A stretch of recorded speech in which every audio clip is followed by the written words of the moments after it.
L'esprit après la mort et l'interdiction d'interroger les morts.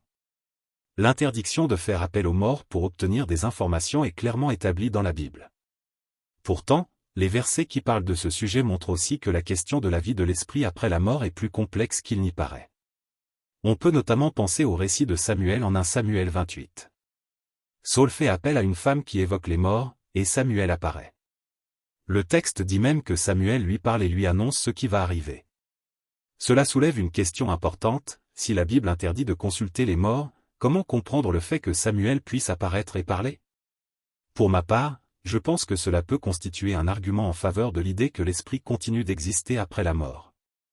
Il existe évidemment beaucoup d'interprétations différentes sur ce sujet. Je vais donc simplement donner la mienne. Les expériences de mort imminente. Si vous recherchez les expériences de mort imminente, souvent appelées EMI, vous découvrirez de nombreux témoignages de personnes qui disent avoir vécu une expérience particulière alors qu'elles étaient dans un état proche de la mort. Certaines rapportent avoir eu l'impression de quitter leur corps, d'observer leur environnement depuis l'extérieur, de voir une lumière, de rencontrer des personnes décédées ou encore de ressentir une profonde paix. Le nombre de personnes ayant rapporté ce type d'expérience est considérable. Certaines estimations parlent de plusieurs millions de personnes à travers le monde. Cela représente évidemment bien plus que 2 ou 3 témoignages isolés. Il faut toutefois rester prudent, une EMI ne constitue pas, à elle seule, une preuve scientifique que la conscience quitte réellement le corps ou que l'esprit continue à vivre après la mort. Les chercheurs proposent différentes explications neurologiques et psychologiques. Mais le nombre et la similitude de certains témoignages rendent le sujet particulièrement intéressant. L'esprit et la résurrection. Si nous mettons ces témoignages en parallèle avec certains passages bibliques, une réflexion devient possible: peut-être faut-il distinguer l'existence de l'esprit après la mort et la résurrection. La Bible parle en effet d'une résurrection qui aura lieu au dernier jour.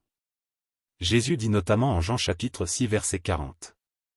La volonté de mon Père, c'est que quiconque voit le Fils et croit en lui ait la vie éternelle, et je le ressusciterai au dernier jour. On pourrait donc concevoir une distinction entre, d'une part, l'existence de l'esprit après la mort et, d'autre part, la résurrection du corps qui aura lieu au dernier jour. Contient beaucoup de passages sur l'esprit, le souffle de vie, le séjour des morts, la résurrection et la vie éternelle. Une réflexion qui peut apporter du réconfort. Bien sûr, chacun est libre de se faire sa propre opinion sur ces expériences et sur leur interprétation. Mais ce que l'on peut retenir de certains témoignages d'EMI, c'est que les personnes qui rapportent avoir vécu ces expériences décrivent très souvent un sentiment de paix et l'absence de souffrance. Cela peut permettre de regarder la mort sous un autre angle. Cela ne permet pas de démontrer scientifiquement ce qui se passe après la mort, mais pour quelqu'un qui a peur de mourir ou qui vient de perdre un être cher, ces témoignages peuvent constituer une source de réflexion et parfois même de réconfort. C'est précisément pour cette raison que ce sujet est intéressant: il se situe à la rencontre de la Bible, de la question de l'esprit, des témoignages humains et de notre propre réflexion sur ce qui pourrait exister au-delà de la mort.